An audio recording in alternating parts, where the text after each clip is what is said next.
Good morning बच्चों, सुप्रभात। आज केमिस्ट्री में आप लोगों का टॉपिक हेनरी मोजेले की आवर्त सारणी। आज हम हेनरी मोजेले की आवर्त सारणी की चर्चा करेंगे। कल आप लोगों ने मेंडलीव की आवर्त सारणी की चर्चा की थी और मेंडलीव की आवर्त सारणी में आप लोगों ने उसके दोष, उपयोग, कमियां सब पढ़ लिया था। आज हम हेनरी मोजेले की बात करेंगे। मैं आपको बता दूं, जब मेंडलीव ने आवर्त सारणी दी थी, जब मेंडलीव ने आवर्त सारणी दी थी उस समय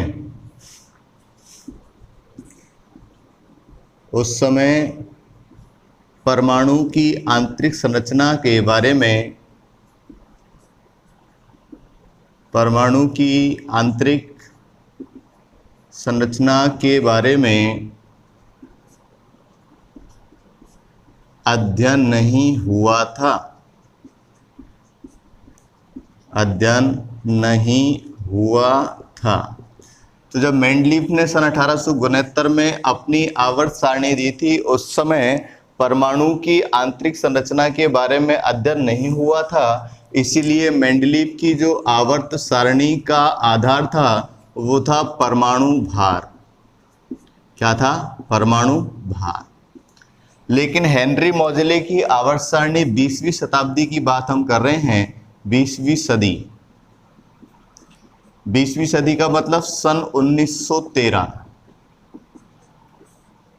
सन 1913 में हेनरी मोजेले ने अपनी आवर्त सारणी प्रस्तुत की और उस समय परमाणु की आंतरिक संरचना के बारे में अध्ययन हो चुका था। और हेनरी मोजेले ने जब परमाणु की आंतरिक संरचना का अध्ययन किया तो उन्होंने कहा, क्या कहा कि एक्स किरणों की आवृत्ति, एक्स किरणों की आवृत्ति v का वर्गमूल, एक्स किरणों की आवृत्ति b का वर्गमूल परमाणु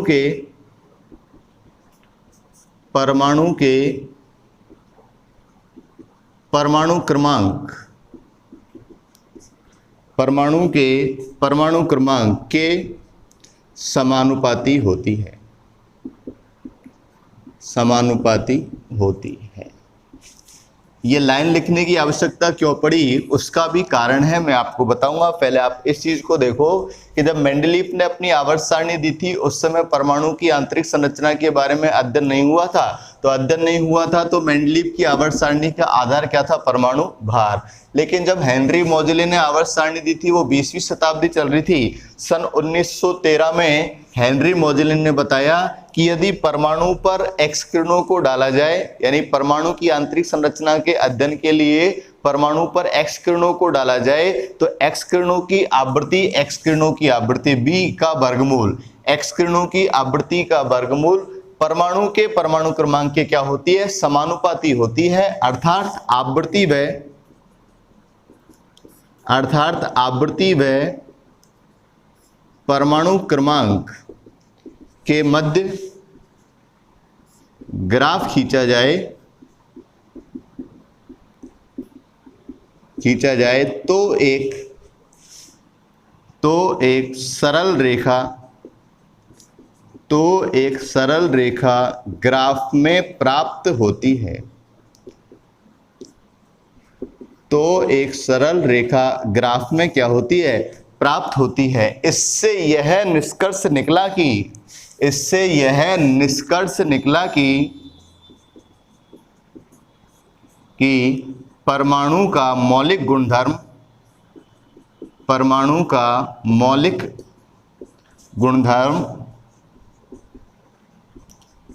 क्रमांक होता है। परमाणु का मौलिक गुणधर्म परमाणु क्रमांक होता है। इस चीज को बताने के लिए, इस बात को, इस व्यक्त को बताने के लिए हमने ये सब पढ़ा। क्या पढ़ा कि सन 1913 में परमाणु की आंतरिक संरचना का अध्ययन करने के लिए हेनरी मोजेले ने उन परमाणुओं पर एक्स किरणें डाली। तो एक्स किरणें डालने पर हमें पता चला कि एक्स किरणों की आवृत्ति का वर्गमूल परमाणु के परमाणु क्रमांक के क्या होती है, समानुपाती। अर्थात दोनों के मध्य में ग्राफ खींचा जाए तो दोनों के मध्य में ग्राफ खींचने पर एक सरल रेखा प्राप्त होती है, जिससे यह निष्कर्ष निकलता है कि परमाणु का मूलभूत गुणधर्म या मौलिक गुणधर्म परमाणु भार न होकर क्या होता है, परमाणु क्रमांक। इसका अर्थ यह हुआ कि हेनरी मोजले की आवर्त सारणी का जो आधार था, हेनरी मोजले की आवर्त सारणी का जो आधार था वो क्या था बेटा, परमाणु क्रमांक। क्या था बेटा, परमाणु क्रमांक। अर्थात हेनरी मोजले की आवर्त सारणी परमाणु क्रमांक पर क्या थी बेटा, आधारित। अब क्या है इसके बारे में अपन आगे चर्चा कर लेते हैं।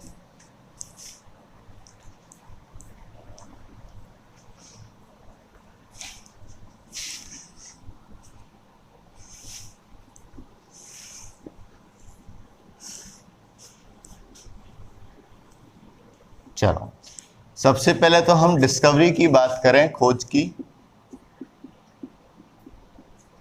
सबसे पहले हम डिस्कवरी की बात करेंगे तो सन 1913। उसके बाद हम आधार की बात करें कि हेनरी मोजले की आवर्त सारणी का आधार क्या था। तो मैंने अभी आप लोगों से चर्चा की थी कि हेनरी मोजले की आवर्त सारणी का आधार था परमाणु क्रमांक। क्लियर हो जानी चाहिए। नियम की यदि हम बात करें तो नियम उन्होंने क्या दिया था, बिल्कुल सेम टू सेम मेंडलीफ की आवर्त सारणी के अनुसार दिया था। मेंडलीफ ने तो अपनी आवर्त सारणी में कहा था कि यदि तत्वों को परमाणु भार के बढ़ते क्रम में व्यवस्थित किया जाए तो तत्वों के गुणधर्म यानी कि भौतिक व रासायनिक गुणधर्म नियमित अंतराल के पश्चात उन गुणों की क्या होती है, पुनरावृत्ति। लेकिन यहाँ हम क्या पढ़ेंगे, यदि तत्वों को किस पर, परमाणु क्रमांक के बढ़ते क्रम में व्यवस्थित किया जाए, तत्वों को परमाणु क्रमांक के बढ़ते क्रम में व्यवस्थित किया जाए तो तत्वों के गुणधर्म नियमित अंतराल के बाद उन गुणधर्मों की क्या होती है, पुनरावृत्ति। तो अपन नियम लिख देते हैं, तत्वों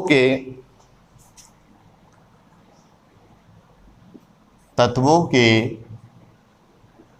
भौतिक व रासायनिक गुणधर्म परमाणु क्रमांक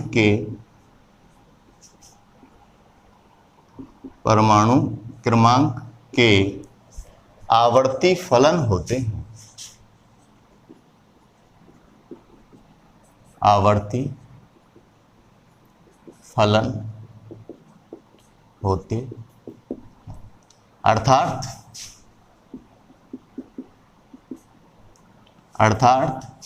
नियमित अंतराल पश्चात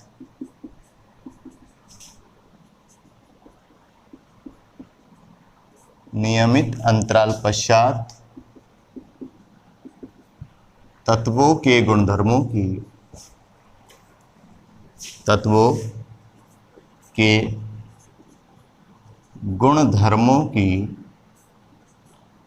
पुनरावृत्ति होती। तत्वों के गुणधर्मों की क्या होती है, पुनरावृत्ति होती है।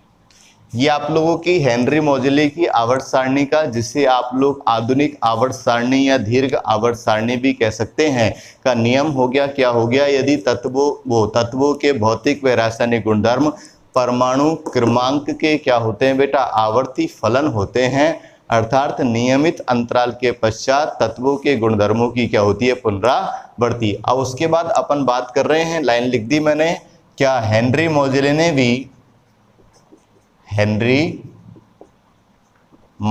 ने आवर्त सारणी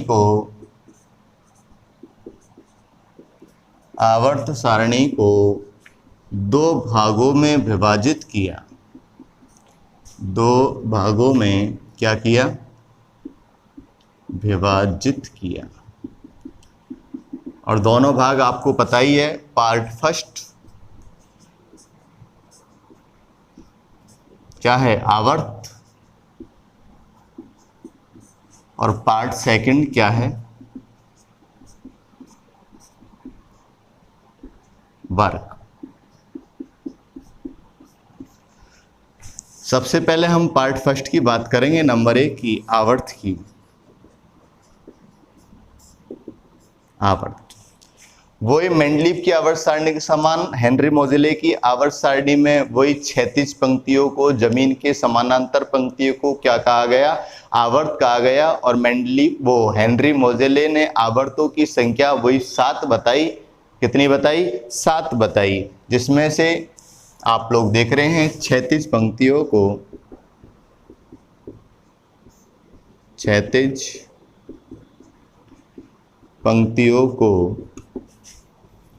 क्या कहा गया? क्षैतिज पंक्तियों को आवर्त कहा गया।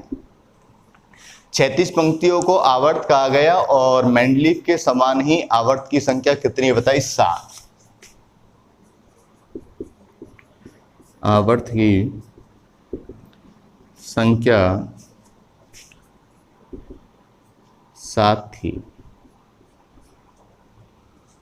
ठीक है, अब क्या क्या आवर्त थे मैं आपको बता देता हूं। यहां तो मैंने लिख दिया आप लोगों के सामने आवर्त, यहां लिख दिया मैंने क्या कहा गया, और यहां लिख दी मैंने आप लोगों के लिए तत्वों की संख्या। प्रथम, कौमा द्वितीय और कौमा तृतीय। क्या कहा गया? लघु आवर्त। तत्वों की संख्या की यदि मैं बात करना चाहूं तो प्रथम में 2, द्वितीय में 8 और तृतीय में 8।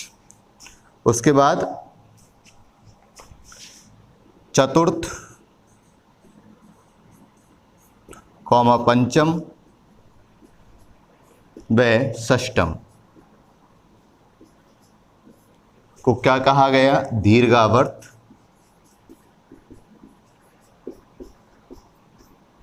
तत्वों की संख्या 18, 18, 32। और जो लास्ट वाला आप लोगों का आवर्त था वो आप लोगों का 7वां आवर्त था, ये लिख दिया मैंने सप्तम आवर्त। और सप्तम आवर्त को अपूर्ण दीर्घ आवर्त। और तत्वों की संख्या 32 तत्व होते हैं। ये आप लोगों ने पढ़ लिया आवर्त के बारे में कि क्षैतिज पंक्तियों को क्या कहा गया कि सब क्षैतिज पंक्तियों को आवर्त कहा गया। मेंडलीव की आवर्त सारणी के समान ही आवर्तों की संख्या 7 बताई थी। और यहाँ मेंडलीव की आवर्त सारणी से हेनरी मोजेले की आवर्त सारणी में थोड़ा आवर्तों का वर्गीकरण भिन्न है, क्योंकि मेंडलीव की आवर्त सारणी में तो प्रथम अलग था, द्वितीय तृतीय अलग था, चतुर्थ पंचम अलग था, षष्टम अलग था और सप्तम भी अलग था। लेकिन यहाँ प्रथम, द्वितीय व तृतीय को एक ही वर्ग में रखा गया, एक ही आवर्त में रखा गया है, जिसे क्या नाम दिया गया था? लघु आवर्त।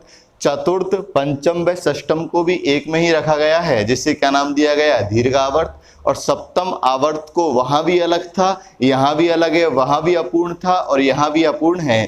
तत्वों की संख्या बिल्कुल सेम है आप लोगों की, 2, 8, 8, 18, 18, 32 और लास्ट में आप लोगों के 32। ये आप लोगों की बात हो गई बेटा आवर्त की। आवर्त में और कुछ भी हम लिखना चाहेंगे, जरा देखेंगे बोर्ड पे।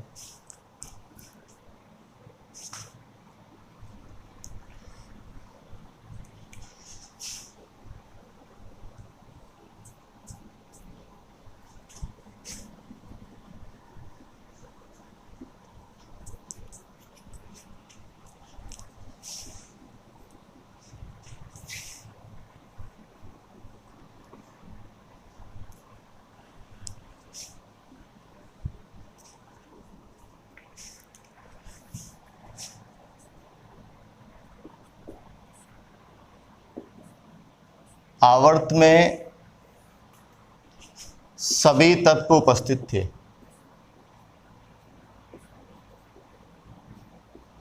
आवर्त में सभी तत्व उपस्थित थे। सभी तत्व का मतलब धातु भी था, अधातु भी था, उपधातु भी था, संक्रमण तत्व भी थे, मानव निर्मित तत्व भी थे, ये सभी तत्व आप लोगों के आवर्त में उपस्थित थे, जिन्हें अलग अलग में बांटा जा चुका था। जैसे प्रथम में 2 ही तत्व थे, द्वितीय में आप लोगों के, तृतीय में आप लोगों के 8 तत्व थे। इसीलिए मतलब इसमें धातु भी थे, अधातु भी थे, उपधातु भी थे, मेटल, नॉन मेटल और सब मेटल, संक्रमण तत्व भी थे और मानव निर्मित तत्व भी उपस्थित थे। ये लाइन आप लोगों को ध्यान रखनी है। सेकंड नंबर का जो पार्ट था आप लोगों का, पार्ट बी, और पार्ट बी आप लोगों का वर्ग, और वर्ग में आप लोगों को मैं पहले ही बता चुका हूं क्या कि आवर्त में तो आप लोगों ने पढ़ा कैसी पंक्तियां थी, 36 पंक्तियां, लेकिन पार्ट बी में वर्ग में अपन पढ़ेंगे कैसी पंक्तियां, ऊर्ध्वाधर पंक्तियां जो जमीन के ऊर्ध्व में खड़ी हुई होती है, 90 डिग्री का एंगल बनाती है, 90 डिग्री का कोण बनाती है, उन लाइनों को अपन क्या बोलेंगे, वर्ग बोलेंगे। कहने का मतलब यदि अपन आवर्त सारणी का छोटा सा विस्तृत रूप यदि अपन समझना चाहें तो ये आप लोगों की आवर्त सारणी है, और इस आवर्त सारणी में इस तरह की लाइनें तो आप लोगों की क्या कहलाई थी, आवर्त कहलाई थी। लेकिन इस तरीके की लाइनें जो 90 डिग्री का कोण बना रही हैं, ये सभी लाइनें आप लोगों की क्या कहलाएंगी, वर्ग कहलाएंगी। तो मैंने यहां लिख दिया वर्ग का मतलब कैसी लाइनें, ऊर्ध्वाधर लाइनें, ऊर्ध्वाधर लाइनें जो कितने डिग्री के एंगल पर उपस्थित होती है, 90 डिग्री के कोण पर उपस्थित होती है।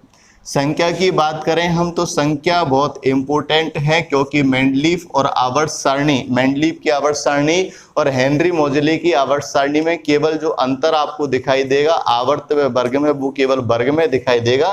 क्योंकि मेंडलीफ की आवर्त सारणी में तो वर्गों की संख्या यदि हम बात करना चाहें तो कितने थे, 8, लेकिन हेनरी मोजेले की आवर्त सारणी में वर्गों की संख्या 8 + 0 बराबर 9 है। 8 और 0, 0 का मतलब 0 वर्ग का नाम है। ऐसे मत कर देना 8 + 0 = 8, नहीं, संख्या कितनी है, 8 और एक 0 वर्ग और था, दोनों मिलाकर कितने हो गई, 9 वर्ग हो गई। इसका मतलब ये था कि जब मेंडलीफ ने अपनी आवर्त सारणी दी थी उस समय आवर्त सारणी में अक्रिय गैसों का स्थान नहीं था, क्योंकि उस समय अक्रिय गैसों की खोज नहीं हुई थी। लेकिन जैसे ही हेनरी मोजेले ने आवर्त सारणी दी थी अक्रिय गैसों की खोज हो चुकी थी, और हेनरी मोजेले ने अक्रिय गैसों की खोज के बाद उनके लिए एक अलग वर्ग स्थापित किया जिसे हम अक्रिय गैस वर्ग, शून्य वर्ग भी कहते हैं। तो टोटल वर्गों की संख्या कितनी आ गई आप लोगों की, 9। अब वो कैसे है मैं आपको बता देता हूं, थोड़ा सा ध्यान रखना। फर्स्ट रोमन संख्या में प्रदर्शित करेंगे, आपको पता है। सेकंड लिख देता हूं, चलो इस लाइन को, वर्ग को रोमन संख्या में प्रदर्शित किया जाता है, रोमन संख्या में व्यक्त किया जाता है या प्रदर्शित किया जाता है।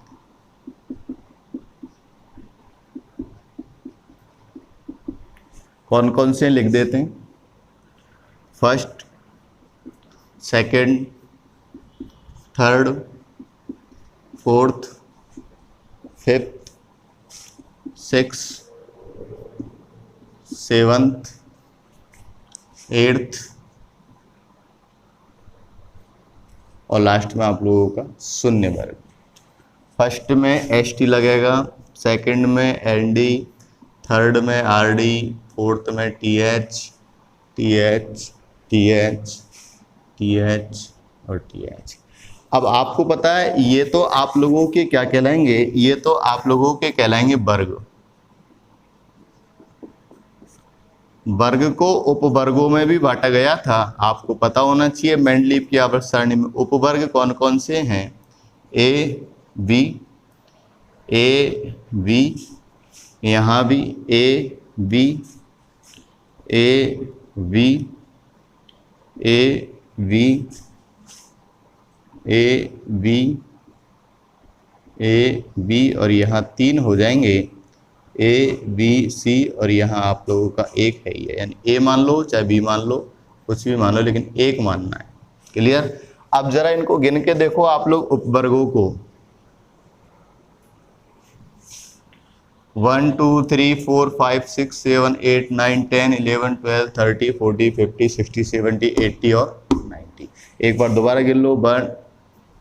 1 2 3 4 5 6 7 8 9 10 11 12 30 40 50 60 70 और 80। 90 नहीं है, दोनों एक ही, गलत बोल दिया था मैंने पहले, ध्यान रखना।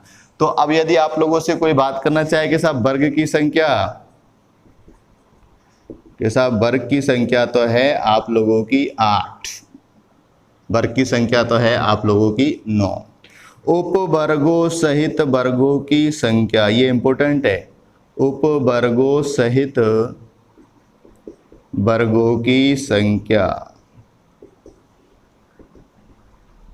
तो आप लोग को कितना लिखना है, फिर गिना देता हूँ, 1 2 3 4 5 6 7 8 9 10 11 12 13 14 15 16 17 और 1 18। तो उपवर्गों सहित वर्गों की संख्या कितनी आएगी, 18। और मेंडलीव की आवर्त सारणी में यदि आप लोगों को पता हो तो वर्गों की संख्या तो 9 के स्थान पर कितनी थी, 8 थी, और उपवर्गों सहित वर्गों की संख्या वहां कितनी थी, 18 के स्थान पर 17 थी। तो ये आप लोगों की हेनरी मोजेले की आवर्त सारणी के क्या हो गए बेटा, ये हो गए आप लोगों के आवर्त और वर्ग की चर्चा। उसके बाद हेनरी मोजेले के नियम पढ़ लिया। अब पढ़ लेते हैं दोष व कमी, ध्यान से देखो।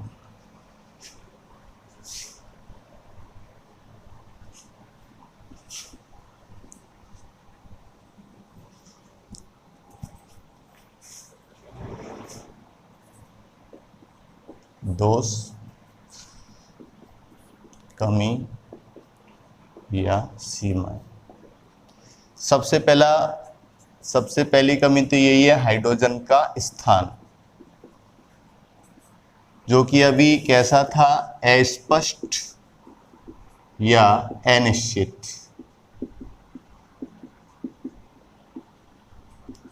क्या कारण था आप लोगों को पता है, मैंने आप लोगों को बताया था, मेंडलीव की आवर्त सारणी में बताया था कि हाइड्रोजन का स्थान अभी आवर्त सारणी में निश्चित नहीं है।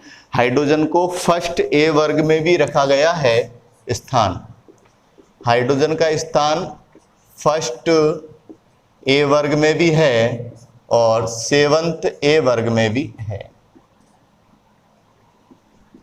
तो हाइड्रोजन का स्थान अभी अस्पष्ट है, अनिश्चित है। जब फर्स्ट में देखोगे तो 7th में मिलेगा और 7th में देखोगे तो किस में मिलेगा, फर्स्ट में मिलेगा। इसका अर्थ यह हुआ कि हाइड्रोजन को इसी कारण से अपन कौन सा तत्व बोलते हैं, घुमंतु तत्व या आवारा पशु। यही कारण है कि हाइड्रोजन घुमंतु तत्व व आवारा पशु कहलाता है। नंबर सेकंड यदि हम बात करना चाहें दोष में, का पहला तो हो गया हाइड्रोजन का स्थान, यानी हाइड्रोजन की स्थिति अभी भी क्या बनी हुई है, अस्पष्ट और अनिश्चित बनी हुई है। नंबर दूसरा है आप लोगों का लैंथेनाइड व एक्टिनाइड का स्थान। क्या कह रहा हूं मैं, ए ब्लॉक के जो तत्व हैं आप लोगों के लैंथेनाइड व एक्टिनाइड, उन्हें आवर्त सारणी से बाहर स्थान दिया गया है। तो मैं लिख देता हूं इस बात को, इन्हें आवर्त सारणी से बाहर स्थान दिया गया है।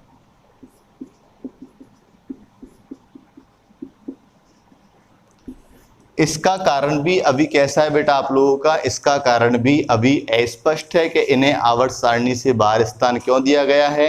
क्या ये तत्व नहीं है, क्या ये गुण प्रदर्शित नहीं करते हैं, फिर भी इन्हें आवर्त सारणी से बाहर स्थान दिया गया है, जिसका कारण अभी भी कैसा है, अस्पष्ट। तो ये हेनरी मोजेले की आवर्त सारणी की दोष व कमी या सीमाएं हो गई हैं और आप लोगों का हेनरी मोजेले का ये टॉपिक खत्म हो गया है। नेक्स्ट चर्चा हम अगली क्लास में करेंगे। धन्यवाद।